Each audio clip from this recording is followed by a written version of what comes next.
اهلا بيكم ابطال 2023 في فيديو جديد.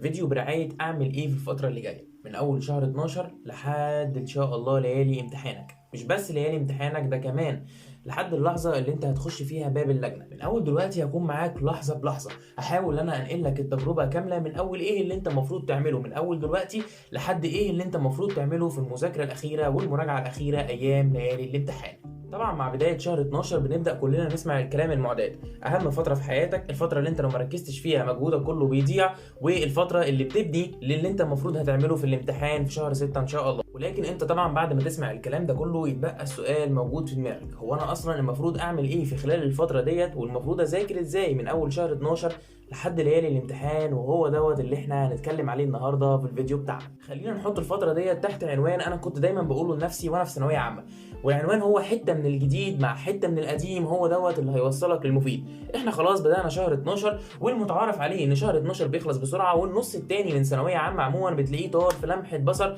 وبيكون اسرع بكتير من النص الاولاني، وبتتفاجئ ان انت مره واحده في ليله الامتحان.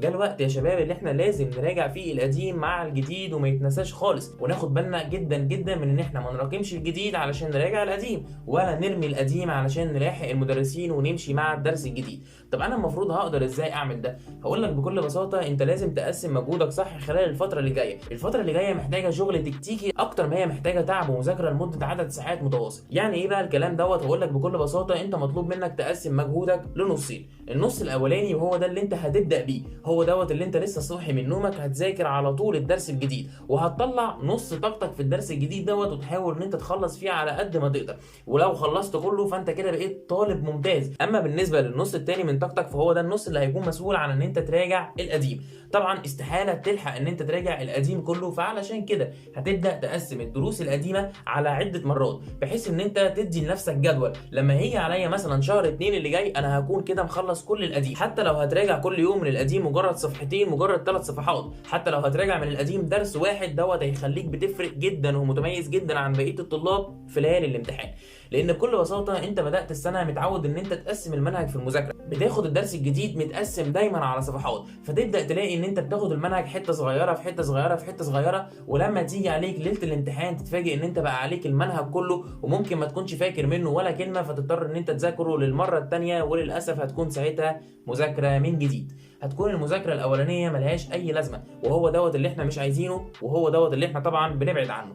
ما تحاولش ان انت تقع في اخطاء حد قبل كده. فبفضل ربنا انا بحاول ان انا اجمع لكم كل الاخطاء اللي مرت علينا خلال ثانويه عامه، سواء ثانويتي او حتى ثانويه صحابي او ثانويه الدفعات اللي كانت اكبر مننا، وبديها لك في صوره فيديو مبسط انت تقدر ان انت تستفيد بيه وتاخد منه اللي يفيدك. فانت لما تيجي تقسم القديم وتذاكر معاه الجديد، هتيجي عليك ليله الامتحان هتكون واثق ان الماده كلها في دماغك. مش بس كده، هتكون كمان داخل الامتحان لامم معظم الافكار. طب انت هتقول لي: انا دلوقتي بذاكر الجديد ومش بلاقي اي وقت خالص في ان انا اراجع القديم، المفروض هنا اتصرف ازاي واعمل ايه؟ اقول لك بكل بساطه: انت ممكن تراجع القديم في صوره الحل بتاعك اللي انت كنت بتحله زمان، وفي صوره الغلطات اللي انت كنت بتغلط فيها. بمعنى ايه؟ هفتح الكتاب اللي انا حليت عليه من الدرس القديم زمان، وهبدا ان انا اقرا الاسئله واحاول ان انا احلها من تاني، واجي عند السؤال اللي انا غلطان فيه كده وحاطط جنبه علامه، وابدا اركز فيه جدا، وابدا افهم من تاني هو انا ده كنت ناسيه ليه، ولا دوت انا كنت غلطان ليه؟ يا ترى ديت كانت غلطه بسيطه، ولا دي حاجه انا فعلا ما كنتش فاهمها؟ والحاجه طبعا اللي انت مش فاهمها خلاص ما بقاش في وقت ان انت تسيبها لوقت تاني تبدا تفهمها فيه، فهتبدا تشوف انت ما كنتش فاهمها ليه، وما تسيبش القلم غير لما تتاكد ان انت خلاص الفكره ديت اللي كانت واقفه معاك هي ثبتت في دماغك. وخليك دايما عارف ان فرصتك في ثانويه عامه افضل من فرصه الدفعه اللي فاتت، وافضل من دفعتي انا كمان.